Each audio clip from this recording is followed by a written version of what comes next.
My name is Thea Merrill and I'm 32 years old. 3 years ago, my mother stood in our kitchen, pointed at the door, and gave me 1 hour to pack my life into a suitcase, because my family believed I had stolen my sister's heirloom engagement ring 3 weeks before her wedding. I hadn't. But here's what none of them knew. The ring never left the house. It sat 10 aft from my mother the whole time she was accusing me. And it has stayed there for 3 years, patient as a Michigan winter, while I slept on a friend's couch and my family toasted holidays without me. What happened when they finally found it, and what I said at the dinner my mother threw to fix? Everything is the reason her kitchen table now has an empty chair where I used to sit. Welcome back to Last Laugh Stories, where family secrets come to light and quiet women find their voice. If stories about truth, patience, and hard-won boundaries speak to you, you're in the right place. Drop a comment telling me where you're listening from, and be sure to subscribe. Now, let me take you back to the September everything fell apart. 8 months before that September, I gave up a perfectly good apartment and moved back into my childhood bedroom, twin bed and all. My grandmother, Ruth, my dad's mother, had a stroke in January. It took the strength from her left side and started quietly stealing her memory. And my parents needed help they would never ask for out loud. I'm a nurse. Emergency room, night shift, 9 years on my feet. So I did what I always did in our family. I showed up with a duffel bag and a schedule. Nights at the hospital, mornings with grandma, pills at 8, oatmeal at 9, her stories at 10:00. The same 3 stories, a little more worn each week, like stones in a river. I didn't mind. Ruth was the softest thing our house ever produced. She kept a lavender tissues on every surface she owned, tucked them up her sleeve, folded them around her glasses, her rosary, her butterscotch candies, little parcels of things she loved, wrapped for safekeeping. We found them everywhere like Easter eggs. In our family, I was the useful one. Madison sparkled. I stocked the pantry. Madison called on birthdays. I drove to appointments. I had learned early that love in the Merrill house was a ledger, and I paid my line every month without being asked. I had also just crawled out of a broken engagement a year and a half before, so I knew exactly how it feels to slide a ring off your own finger and hand a future back. I thought that was the worst thing a ring would ever do to me. The house on Fairview Street had other plans. That spring, my sister Madison got engaged to Grant Whitmore, and my mother started ironing the good tablecloth on Tuesdays. In our town, Whitmore isn't a name, it's a weather system. Whitmore Auto Group, 4 dealerships across 3 counties, and the family name painted on the scoreboard at the Hive school field. Grant himself was fine, pleasant, forgettable, held doors. His mother, Vivian Whitmore, wore pearls to the farmer's market. The ring Grant gave Madison was that family's crown jewel, an old European cut diamond that had been on 3 brides' hands since before the war. The kind of stone that makes women lower their voices. It hadn't been appraised in decades. The insurance appointment was booked for after the wedding. Hold on to that detail. My mother, Carol, came alive that spring in a way I had never seen. 20 years as PTA treasurer, the woman who kept the church bake sale solvent. And now her daughter was marrying up. She rehearsed the shower menu twice. She bought guest towels nobody was allowed to touch. And she started saying the sentence that would organize the rest of our lives. What will the whites think? She said it about the gutters. She said it about Dad's truck in the driveway. She said it once about my scrubs and we all laughed, me included. It sounded like nerves. It sounded harmless.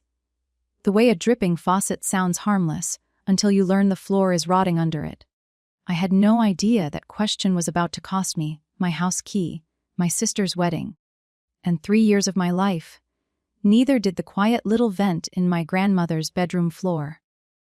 The bridal shower was the 3rd Saturday in September at our house on Fairview Street. 24 women balancing cake plates on their knees.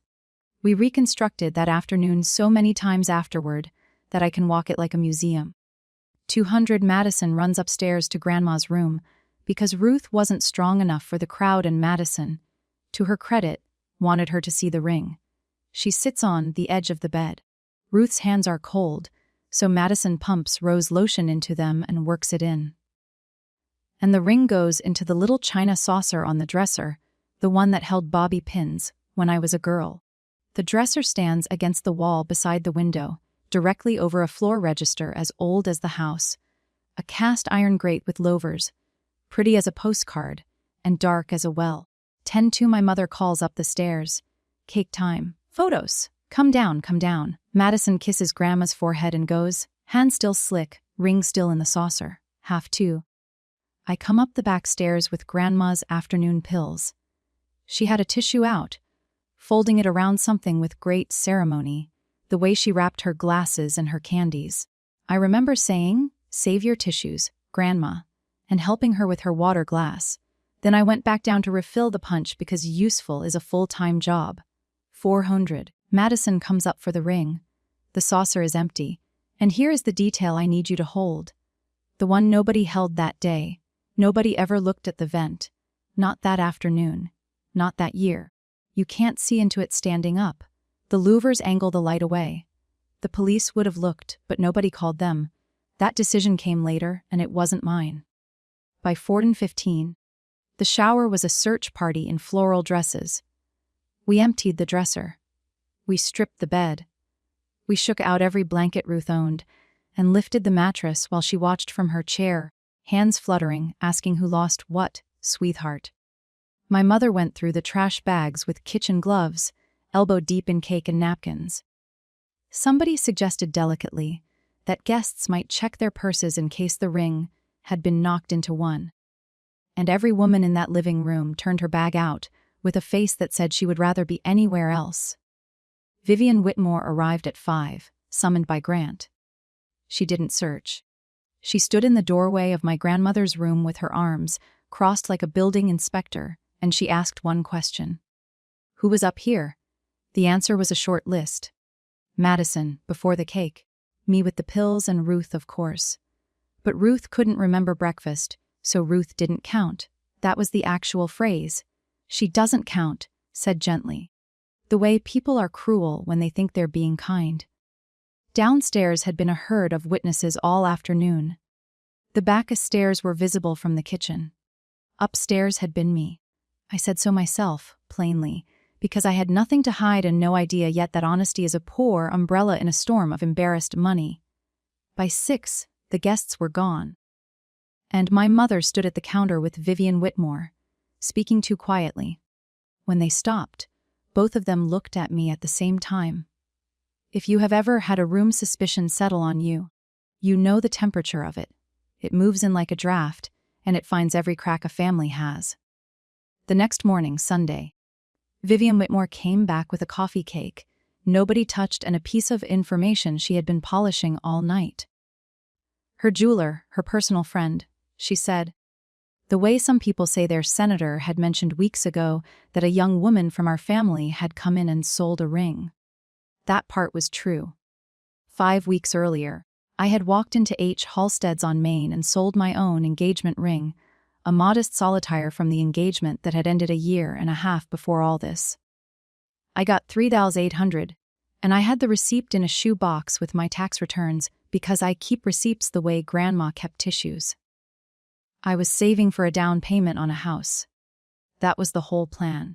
Nights in the emergency room, mornings with Ruth, and a folder at the credit union with my name on it and a future inside, so yes, there was a fresh deposit in my account. Sold jewelry, recent documented. Now, watch how fast paperwork can be read backwards at my mother's kitchen table that Sunday. The receipt didn't prove innocence. It proved familiarity. She's short on a down payment.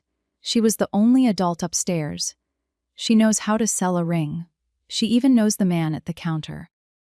Vivian never accused me of anything which would have been vulgar. She just set her cup down and observed to the window. Well, someone in this house knows how to sell a ring. My mother didn't answer her. That silence was the loudest thing I have ever heard, my mother not say. My father studied the floor like it might open for him, and my sister looked at me then quickly at nothing. That was the whole trial. It lasted 1 cup of coffee.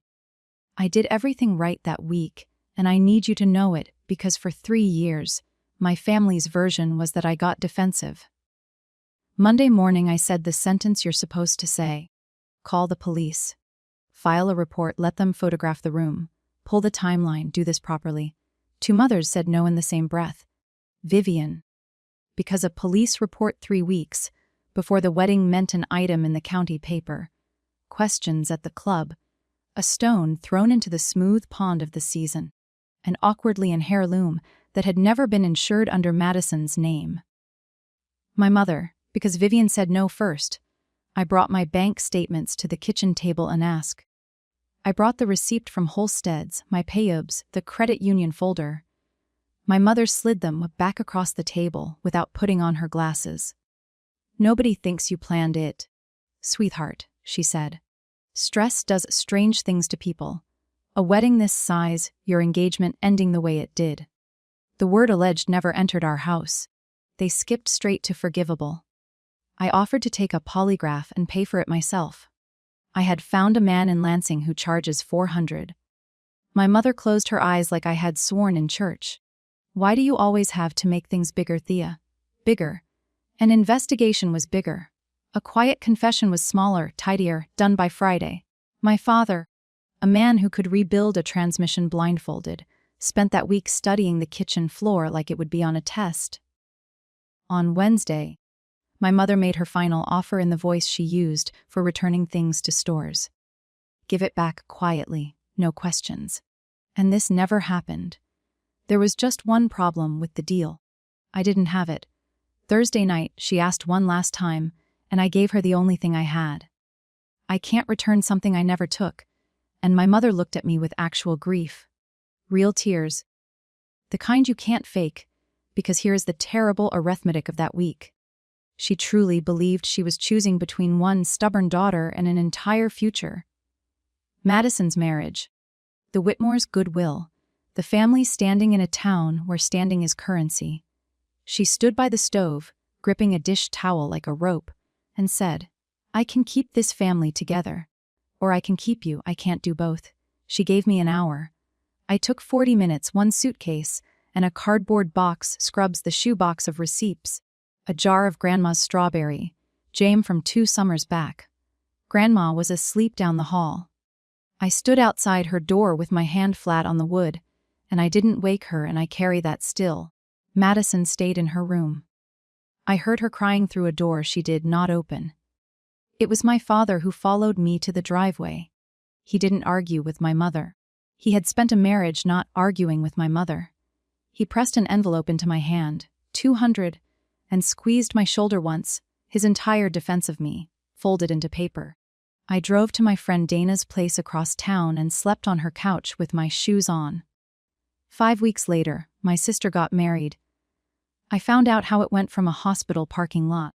Before we get there, let me say this. If you have ever been told to apologize for something you did not do just to keep a family comfortable, tell me in the comments. I read everyone. And if you're staying with me until the day that vent gets opened, go ahead and hit subscribe. You'll want to be sitting down for it. The invitation never came. What came 10 days before the ceremony was a text from Madison, and I'll give it to you exactly as it arrived. Maybe it's better if you're not there. Just until this settles. I have read that message more times than any book I own. Not a question. Not I believe you. Just scheduling as if my innocence were a delivery window we could push to spring. So on the last Saturday of October, I picked up a double shift because an emergency room on a Saturday night is the one place in America where nobody asks about your family. Around midnight, a nurse I worked with who didn't know held up her phone. Isn't this your sister? Gorgeous. My sister was gorgeous. White dress, borrowed veil, 7 bridesmaids in champagne satin. And on her left hand a shiny new band the Whitmores had bought in a hurry, because the heirloom was officially with God. I stood in the ambulance bay in the cold and went through every photo like I was picking a scab. And I'll be honest with you about what hurt worst. My absence had been ironed flat. Nobody in those pictures looked like a family missing a daughter. The story around town, I learned later, was that I had to work. Poor Thea. hospitals never close. My mother built me an alibi for my own exile. That was the first time I understood what I was actually up against. Calling me a thief would at least have been a story with me in it. They had a better one where nothing had happened at all. And a family that can paint over a missing daughter in one coat. You cannot argue with paint. Doesn't listen. I lived on Dana's couch for 5 months. Dana Okafor, charge nurse, 5'0", 0 sentimentality. Exactly who you want when your life catches fire.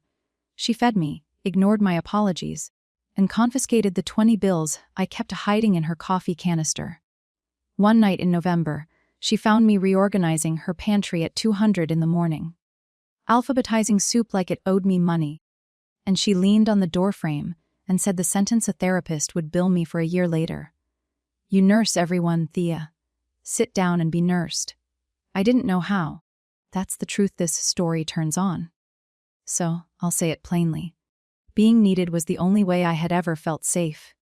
And now the people who needed me had decided I was disposable. And I had no idea who I was in a room where I wasn't useful. Christmas came, my first ever away from Fairview Street.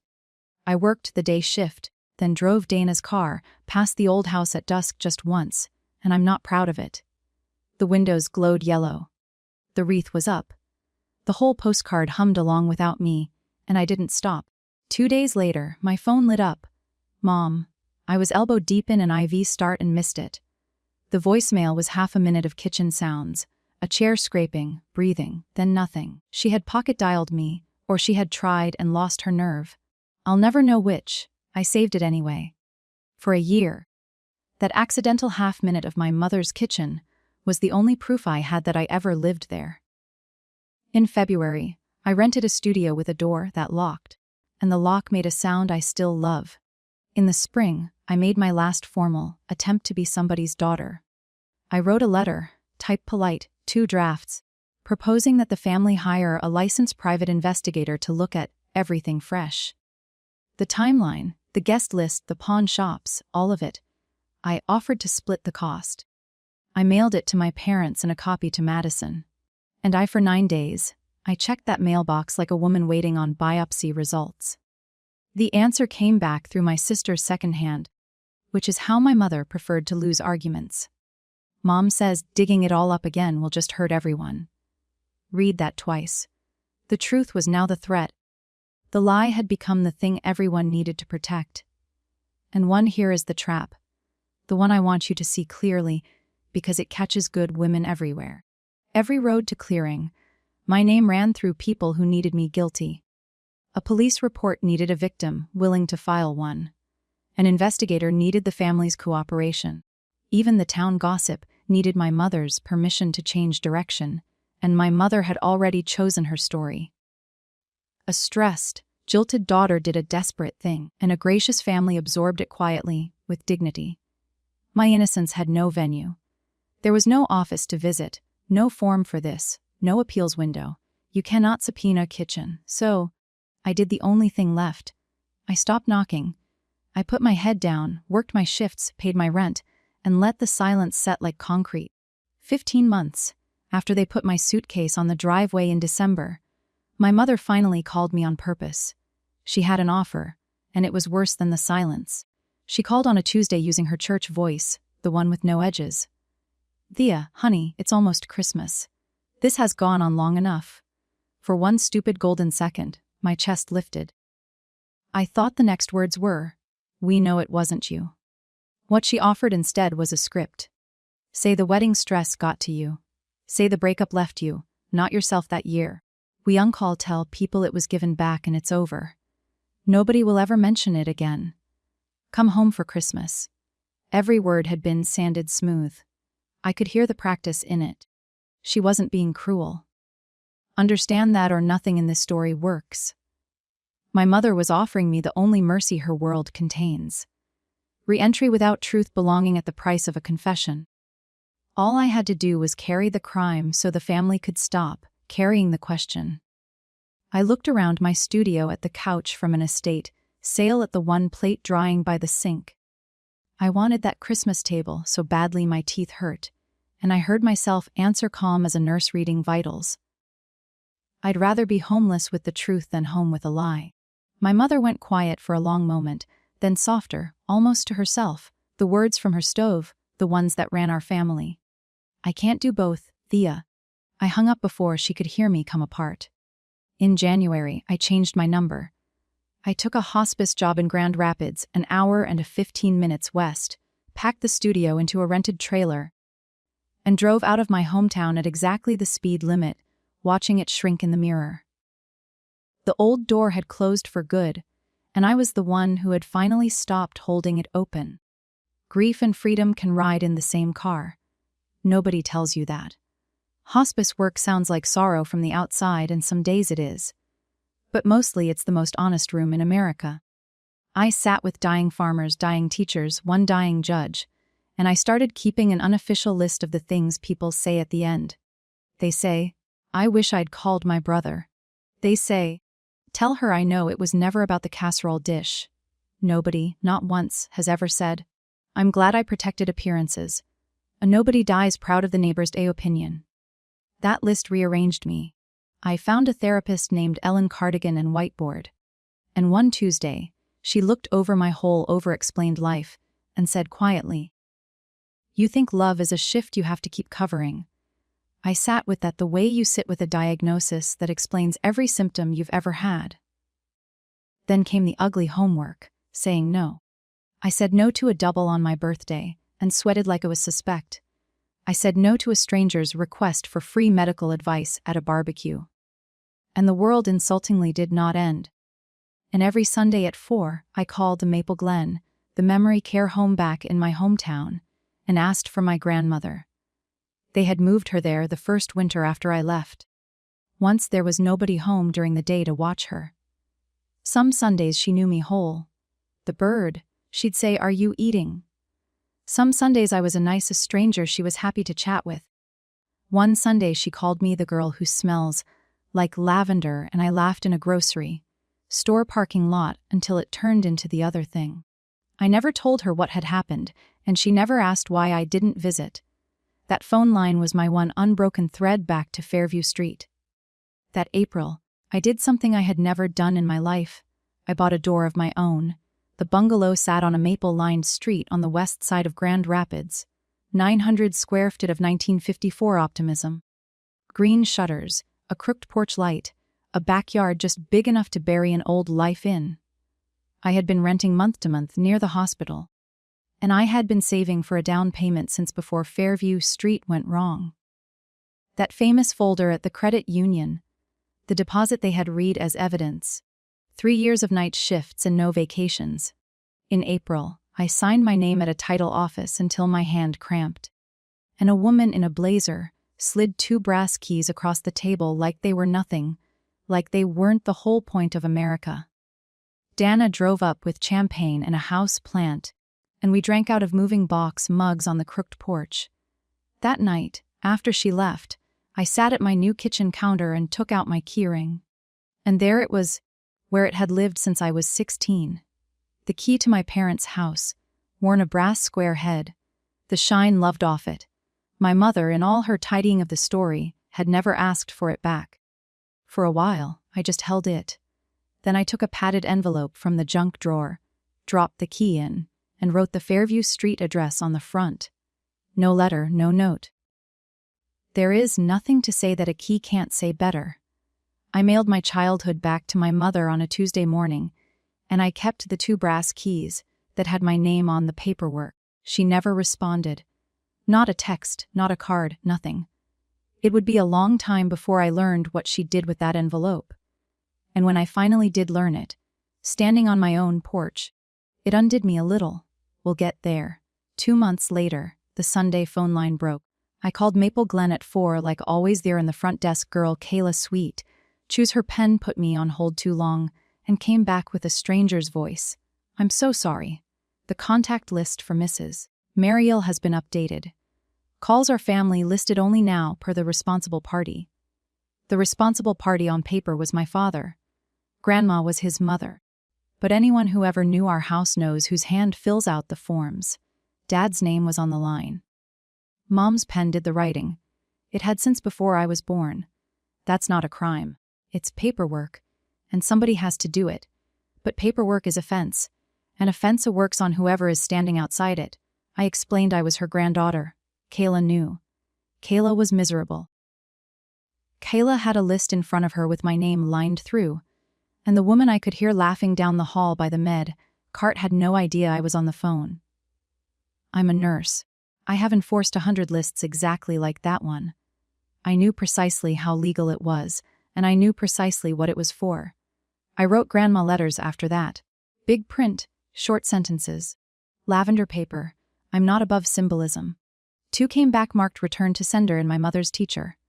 Neat handwriting. The 3rd didn't come back, and I chose to believe somebody read it to her. Hope does chores like that when you won't. I drove past Maple Glen once that summer and watched the aides walk residents around the fountain, too far away to tell if one of them was her. I didn't go in. A scene in a memory care lobby helps nobody. Least of all the woman you'd be doing it for.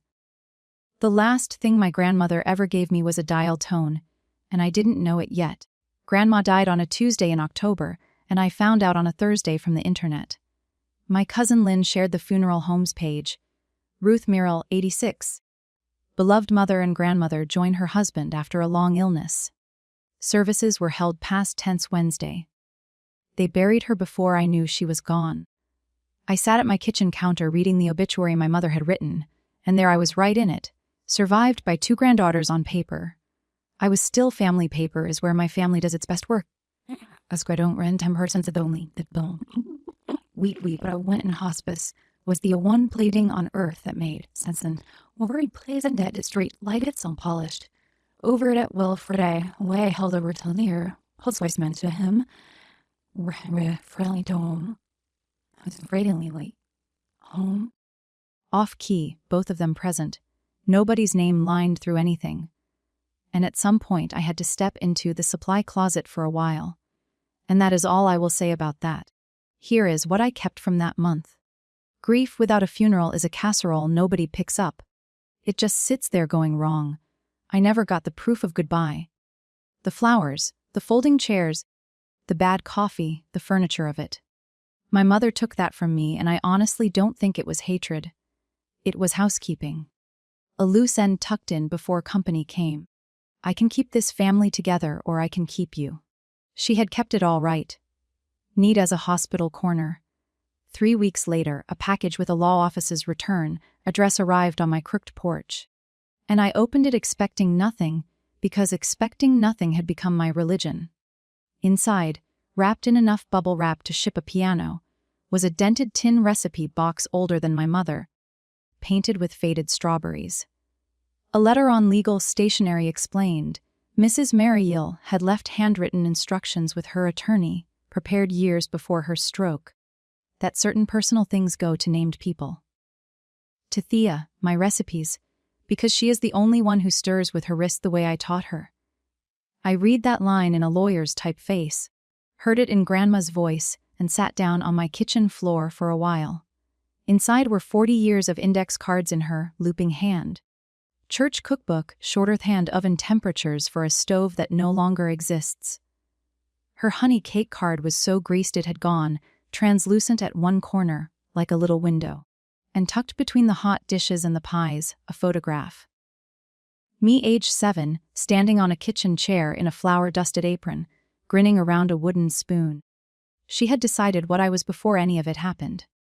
Before the ring, before the exile, my grandmother had already written it down, the one who stirs like her. Lynn called that night to check on me, and somewhere in our two, she told me a story I had never heard. When our mothers were girls, Lynn said, your mom's father lost the hardware store. Bankruptcy, the whole town watching. And your grandma made your mother walk into church, that Sunday in shoes with holes in the soles, chin up, smiling, told her face first. Feelings later. That's the sentence your mother was raised inside. I wasn't ready to forgive my mother that night, but for the first time, I could see the machine that built her. And a machine like that runs until some woman on the line finally stops it. Year 3 from the street looked like a life somebody had planned on purpose. Tomatoes staked in the backyard. The crooked porch light replaced a mug with my name on it at the hospice nurse's station. On Sundays, I baked Grandma's honey cake from the sea through card, and the little house filled up with her kitchen. Cinnamon scalded honey, 1965. Dana drove up one Saturday a month, and we watched bad television like scholars. I had people chosen slowly the way you choose them the second time around, checking the load rating on every single one. I'll be honest, some things still caught me. Mothers and daughters bickering in the grocery store, reach with each other and not counting it. A certain shade of October light. But I had stopped waiting. That's the part that matters for what happens next. I had genuinely finally stopped waiting for Michigan to call. So, of course, it called. A Thursday in May, 6:15. Me's watering tomatoes with the phone in my back pocket. 3 missed calls from a number I didn't know. My hometown area code sitting in it like a stone in a shoe. Then the voicemail chime. I stood in my backyard with wet hands and the evening going gold. And some animal part of me knew before I pressed play. The body keeps the old frequencies. It was my father's voice. I hadn't heard it in 3 years, and it had aged and it was shaking. He had gotten my number from my cousin Lynn. I'd learned carried it in his wallet for a year, never brave enough to use it until Tuesday. Thea, it's Dad. Please call me back, honey. Please. They found it.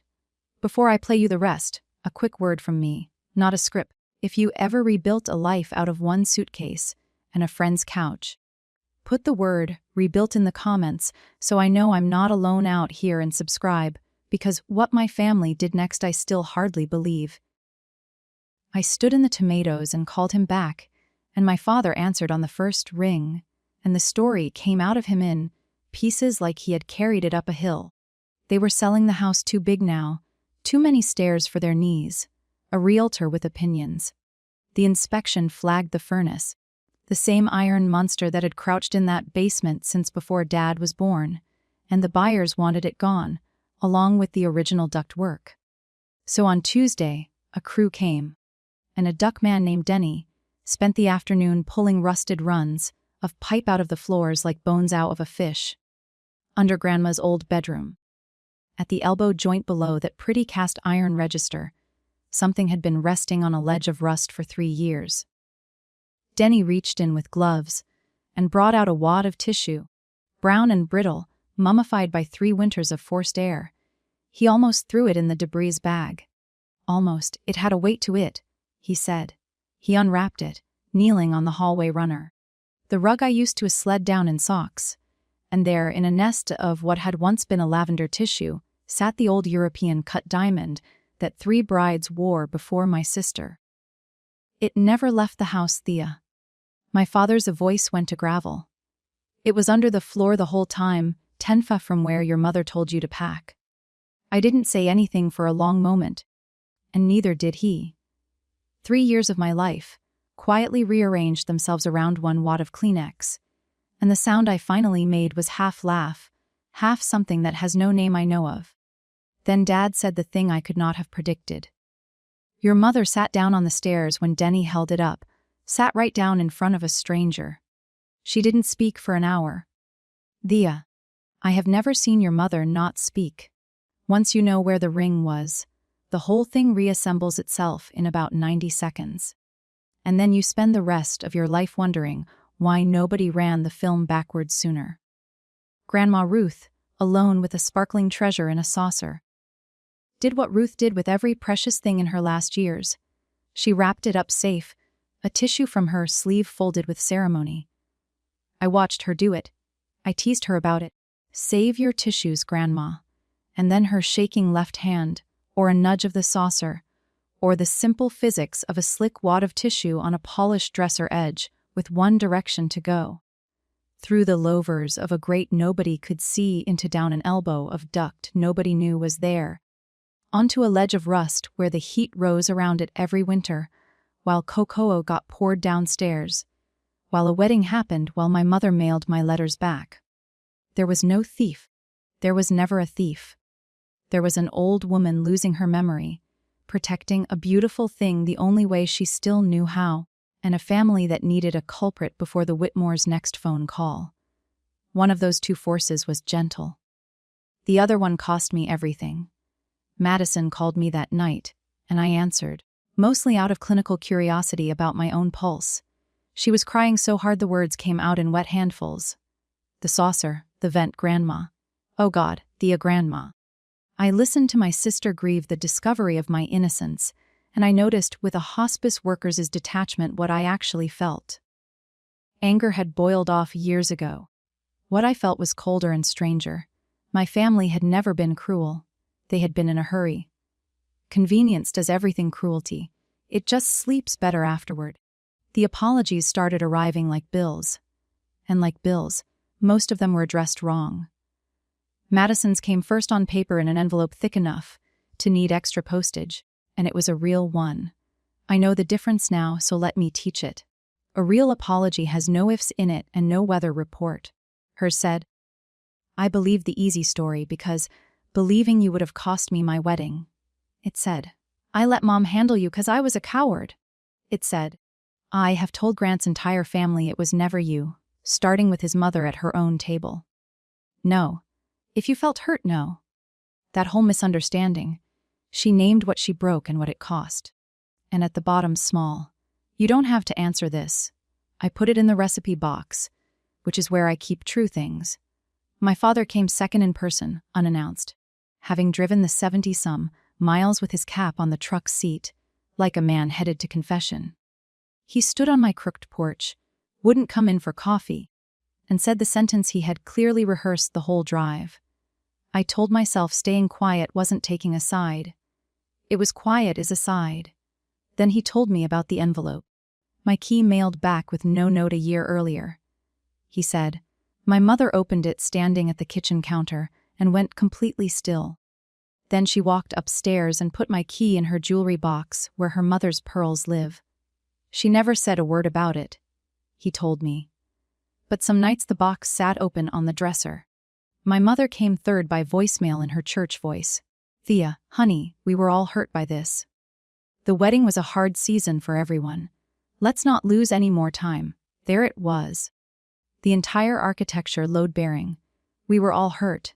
I set the phone down gently on the counter like it was ill. She found the ring, I thought. She still hadn't come looking for me. The invitation arrived a week later, and I'll hand it to my mother. It was beautiful. Heavy cardstock engraved pays. A family dinner at the house on Fairview Street. One last gathering before the sale and printed like a menu item in the presence of our dear friends, the Weitzers. Madison called before I had even finished reading it, talking fast, telling on everyone, including herself. It's a production, Thea. You should know that going in. Mom wants one evening that fixes it. A toast. Everybody watching us be fine. The Whitmores would be there, because the Whitmores were the audience the whole show was for. Vivian had even offered, and I want you sitting down for this, to gift me a week at a resort in Arizona for my trouble. 3 years, 1 resort week. Somewhere an accountant was proud. Then Madison's voice changed, and she told me the other thing. I'm pregnant. 5 months. It's a girl. A long pause. Both of us doing the arithmetic on everything at once. I want my daughter to know her Aunt Thea, not the story of her aunt. Her actual aunt. I stood at my counter looking at the strawberry tin, and I felt the old machinery start up in my chest. Go smooth it over. Be useful. By the piece. You know the steps by heart. The want was so strong I could taste it. My mother's kitchen, my old chair, everyone's arms, the warm bath of being welcomed back. All I had to do was let one staged evening dissolve 3 years, and let no one is to blame stand as the official cause of death. People pay that price every day, and most never even ask for the receipt. I looked at the strawberries a while longer. Then I said quietly enough that Madison stopped crying. I'll come, but not to their dinner, to mine. I called my mother the next morning and laid out what my attendance cost in the voice I use for delivering hard news at work. Level, warm, no exits. I'll come, Mom, once before the house sells. I don't want a resort week. I don't want gifts. I'm not performing forgiveness for the Whitmore's comfort. I'm coming to say something to everyone at once. After that, it's up to each of you one at a time. She started twice to manage it.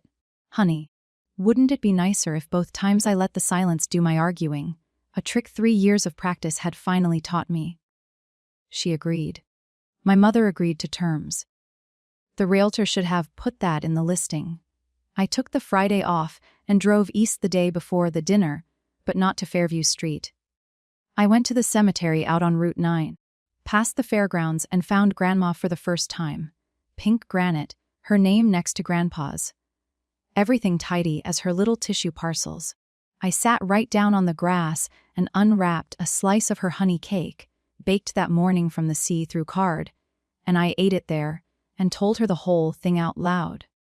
The saucer, the vent, Denny the duckman, all of it. I told her none of it was as ever her fault in case any part of her anywhere was still keeping accounts. The wind moved the maples around, and that felt like an answer, or close enough to one. That night, I ironed my good blue dress in a highway motel, and before bed, I took one small thing from the bottom of my suitcase and zipped it into my purse pocket where it couldn't get lost. It had been waiting 3 years for this trip. You'll see it when they do. The house had a for sale sign in the yard with a brass-haired realtor smiling out of it, and I sat in my car at the curb for 1 full minute, looking at the porch where my suitcase once stood. Then I went in. My mother had staged the evening like a memory, the good tablecloth, the wedding china, peonies in Grandma's cut glass vase, tapers lit at T6 in June. Moving boxes stood stacked in the corners with room names written in her neat hand, which gave the whole scene a strange honesty. A house dressing for dinner while it took itself apart. Everyone was already there. Grant, pleasant as ever, relieved to see me in a way that told me plenty about that household's last month. Vivian Whitmore in pearls, air kissing the space beside my ear. So glad, so glad.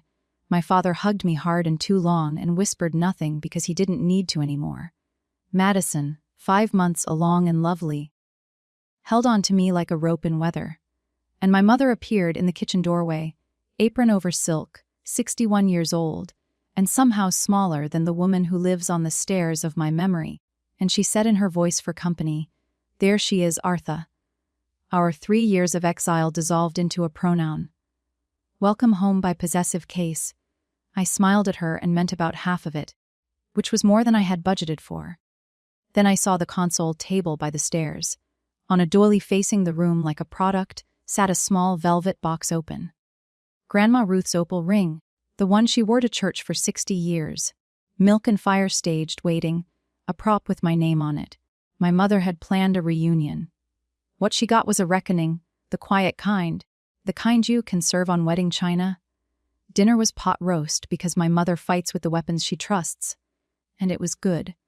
I'll give the pot roast its due. For 20 minutes, we managed the weather, the baby, the buyers, and their inspector. Then my mother stood, chimed her glass with her ring finger, and unrolled the evening's real agenda. Denny found more than a ring in that vent, she began, and she had rehearsed. There were pauses built into it. He found proof that this old house plays tricks.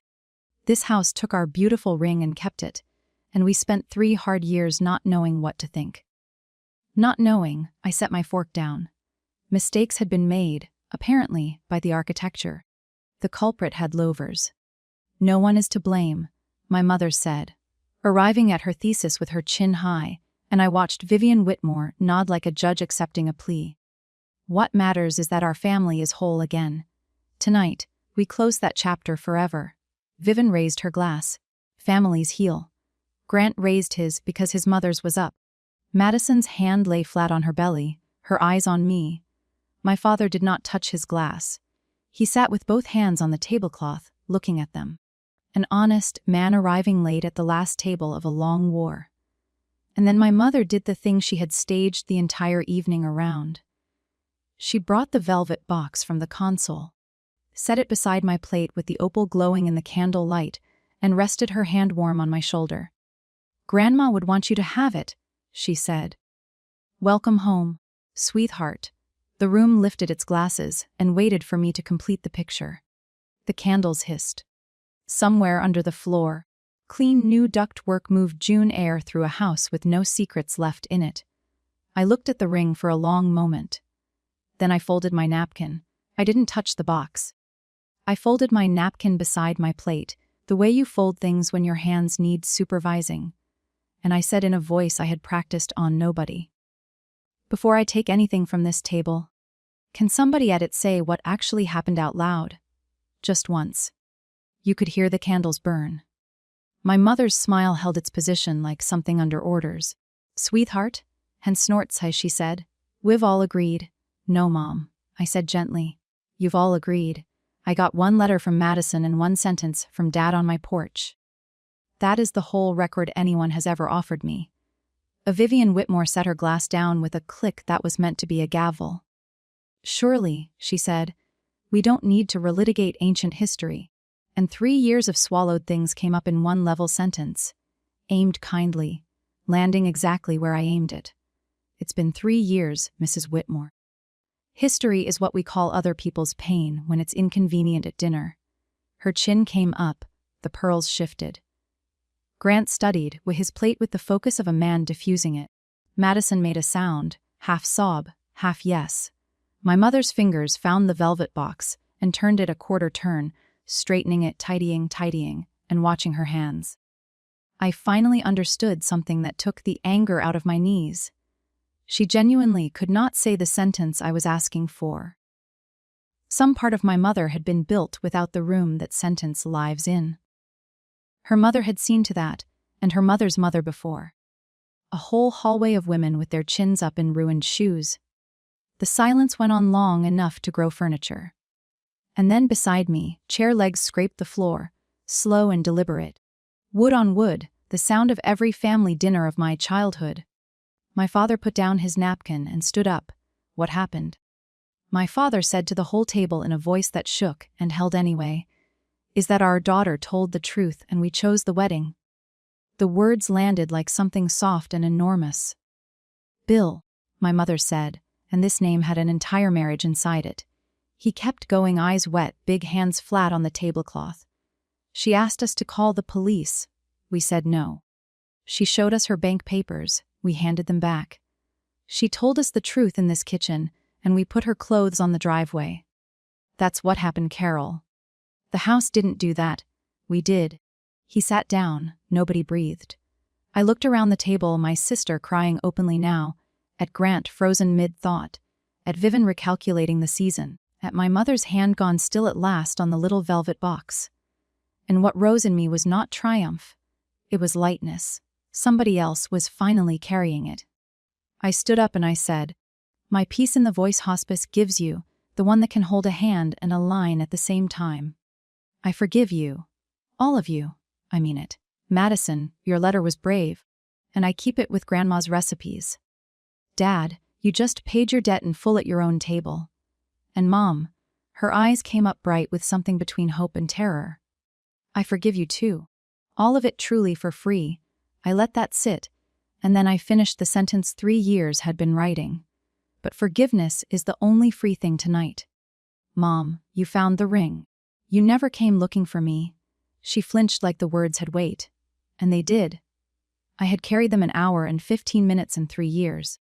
"You told me once you could keep this family together or keep me. You could have kept both, Mom. You just never tried." Then I slid the velvet box back across the tablecloth softly until it rested against her wrist. "I don't want Grandma's ring. She already left me exactly what she meant me to have. It's enough." My mother broke. Anyone watching would tell you the same. And the Weitzers were watching, which was the one cost my mother had never budgeted for. Her voice cracked up an octave. Decades of composure going the way of the old furnace. "You think I wanted any of this? You think it was easy?" Her hands shook. The wedding china rang. When my father lost everything, my mother put me in church shoes with holes in them and told me to smile. 60 people watching. Smile face first. That is how a family survives. Nobody at that table moved. Vivian Whitmore looked down and found her plate, suddenly fascinating. And I have to tell you what I felt because it surprised me. I saw Lynn's Story standing in front of me in an apron over silk. My mother at 15 chin up in ruined shoes, learning forever that a family's face outranks a family's daughters. Learning it from her mother who learned it from hers, a relay of women handing down the same stone and calling it strength. I came around the table and stood close. No audience in my voice at all. I know, Mom. Somebody did it to you first. That's the saddest part of this whole thing. It felt like love to you. Her face did something I had never seen it do. A slow landslide. 60 years of weather letting go at once.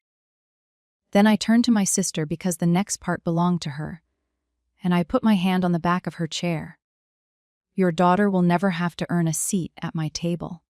Whatever she breaks, whatever she loses, whoever she disappoints, she gets believed first and loved anyway. That chain ends with me. Madison pressed her hand down over mine, hard like a signature on something binding. Then I did the last of the evening's business, standing in the doorway in between the dining room and the front hall in list form because lists are how nurses love people. Dad, Sunday coffee. My house every other week. You bring the cinnamon rolls, I'll teach you the West Side shortcuts.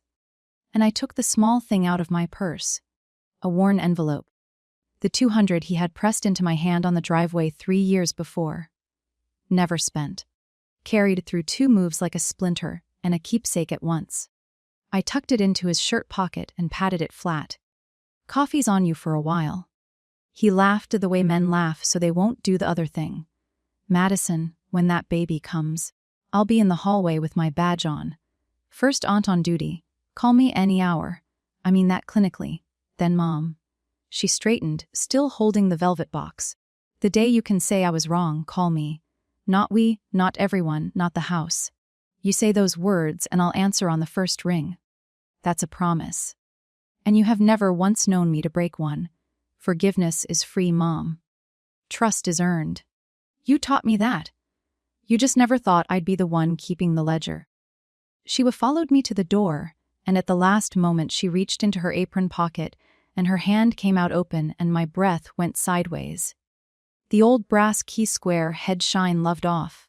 3 years in a jewelry box next to her mother's pearls, and tonight of all nights carried in her apron like hope.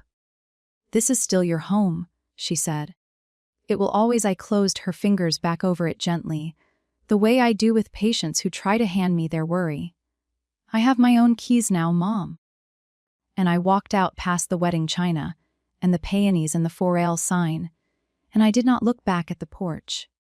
Everything I had ever left on it was already in the car. The house on Fairview Street sold in August to a young family with a stroller and a golden retriever. And the new owners, I'm told, are painting the kitchen yellow. The furnace works beautifully. It should. It cost my parents a ring's worth of secrets. Dad comes every other Sunday, an hour and 15 minutes each way, and he has never once been late. A man doing penance in cinnamon rolls, and I let him because penance with coffee in it is just called a relationship. In September my niece arrived 7lb and furious, and they named her Ruthie. I was in the hallway when she was born, badge on exactly as promised. And when Madison put her in my arms, she said, "Here's your Aunt Thea. She's the one who will believe you." The heirloom diamond went back onto my sister's hand, and she told me she is keeping the whole story attached to it, every chapter for Ruthie to inherit along with the stone, the saucer, the vent, the 3 years, all of it. A ring with a warning label, finest heirloom that family has ever owned, if you ask me. My mother sent a card in October. Cream from the nice rack. Her teacher neat hand. It said I was wrong. Not the house, me and then Mom. There was her snorts no we anywhere on it. I sat with it for a day, and then I called her, and we talked for 10 minutes about the weather and Ruthie's baptism gown, and it was awkward and small and completely real. You don't rebuild with a bridge. There is no such thing. You rebuild with a brick. And that call was a brick. And there has been a brick most weeks since. Vivian Whitmore still tells the polite version at the club. I hear the house, the vent. Such an ordeal for everyone. I let her. Peace and truth don't always live in the same house. And I finally know my mother well enough to know which one she can afford. Mine has room for both. Mine has boundaries instead of a staging. It's Sunday morning. As I finish telling you this, There's a honey cake in the oven, the third one this month, which is Dad's fault. And the whole house smells like my grandmother's kitchen, which is to say like being believed. Her recipe card is propped on the little ceramic dish by the sink, the grease-stained one, gone see, through at the corner like a window with a view of 1965. That dish was made for holding a woman's rings while she washes her hands. It holds no rings. It holds a card that says, in fading pencil, "Stir with your wrist." And that is the entire inheritance I ever needed. By the front door there's a wooden hook, and on the hook hangs one ring of keys, 2 brass keys, both mine. The deadbolt turns with a sound I have loved for 3 years now. And every single person who walks through that door is somebody who came looking for me. If I could carve one line over every kitchen door in America, it would be this: forgiveness is free, and I hand it out at that table and have not missed it once. But trust is earned, and a seat at my table is something nobody wins back with a ring and a toast. That's my story. 1 ring, 1 vent, 3 years, and a key I finally kept for myself. If this reminded you that forgiving someone doesn't mean handing them your front door key, take it as our sign today and set the one boundary you've been putting off. Share this with someone rebuilding their own table.